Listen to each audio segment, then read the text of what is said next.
পাল্টা চাপ এবার ভারতের তরফেও দেওয়া শুরু হলো।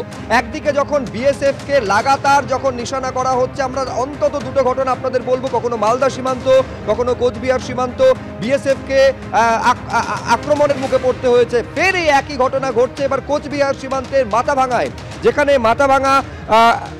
মাথাভাঙা বাংলাদেশের বাধা দেওয়া হয়েছে, সীমান্তে কাঁটাতার দিতেও বাধা দেওয়া হয়েছে।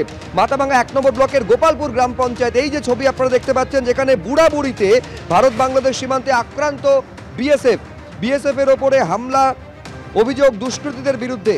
সেই পরিস্থিতিতে আত্মরক্ষার্থে গুলি চালায় BSF.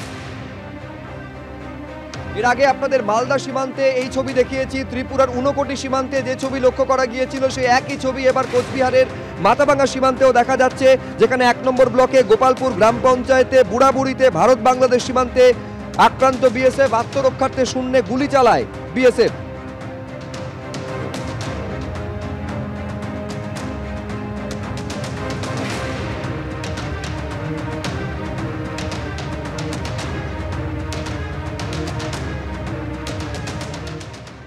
We are the neighbors, we have to live together, understand each other, and any kind of animosity is not in each other's interest. When we talk about the relationship we should talk about when there is an elected government. So as of now, the relationship is with the military is well and perfect. ভারতের তরফে লাগাতার সৌহার্দ্য এবং পারস্পরিক সম্পর্কে উন্নতি সাধনের বার্তা দেওয়া হয়েছে, কিন্তু উস্কানি বাংলাদেশের তরফে বারবার চলছে। বিজিবির তরফে কাঁটাতার দেওয়াতে বিএসএফ কে বারে বারে বাধা দেওয়া হচ্ছে। মালদা থেকে শুরু করে কোচবিহারে ধারাবাহিকভাবে এই ছবি দেখা যাচ্ছে। মালদাতে বৈষ্ণবনগর সীমান্তে সুখদেবপুরে এখনো পর্যন্ত কাঁটাতার দিতে পারলো না বিএসএফ বিজিবির বাধার কারণে। পরিস্থিতি এই মুহূর্তে কি আমাদের প্রতিনিধি করুণাময় সিংহ তুলে ধরবেন।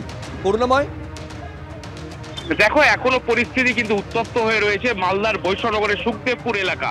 তোকে বলে রাখি, মঙ্গলবার যখন কাঁটাতার দেওয়ার কাজ শুরু হয় সেই সময় বাধা দেয় বিএসএফ। বিজিবির তরফ থেকে দাবি করা হয়েছিল যে জায়গাটায় কাঁটাতার দেওয়া হচ্ছে সেই জায়গাটা ডিসপুট ল্যান্ড, এবং এরপর কিন্তু ফ্ল্যাগ মিটিং করা হয় এবং বিএসএফ পরিষ্কারভাবে মানচিত্র নিয়ে বুঝিয়ে দেয় বিজিবিকে যে এই জায়গাটি হচ্ছে ভারতীয় ভূখণ্ডের মধ্যে পড়ে। এরপর বুধবার পুনরায় কাজ আরম্ভ করা হয়, কিন্তু পুনরায় বাধার সৃষ্টি হয়। এবং তোমাকে বলে রাখি, বৃহস্পতিবার থেকে আজ পর্যন্ত কিন্তু পুরোপুরি কাঁটা দেওয়ার যে কাজ সেই কাজ বন্ধ রয়েছে।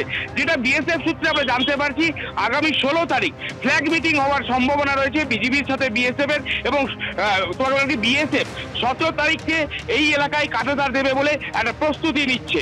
শুভ্রজিৎ, একেবারে এই পরিস্থিতিটা শুধু মালদায় নয়, একেবারে কোচবিহারের মেখলিগঞ্জে পর্যন্ত দেখা যাচ্ছে। যে মেখলিগঞ্জে সেই কাঁটাতার যখন ভারতীয় নাগরিকরা দিচ্ছিলেন, তারপরে বিজেপির তরফে হুমকি দেওয়া হয়। বিএসএফ আসার পর তারা পাল্টা চাপে পিছু হটতে বাধ্য হন, কিন্তু তারপরেও কয়েকটা দিন পেরিয়ে যাওয়ার পর এখনো পর্যন্ত সেই এলাকার একটা অংশে কাঁটাতার দেওয়া সম্ভব হয়নি।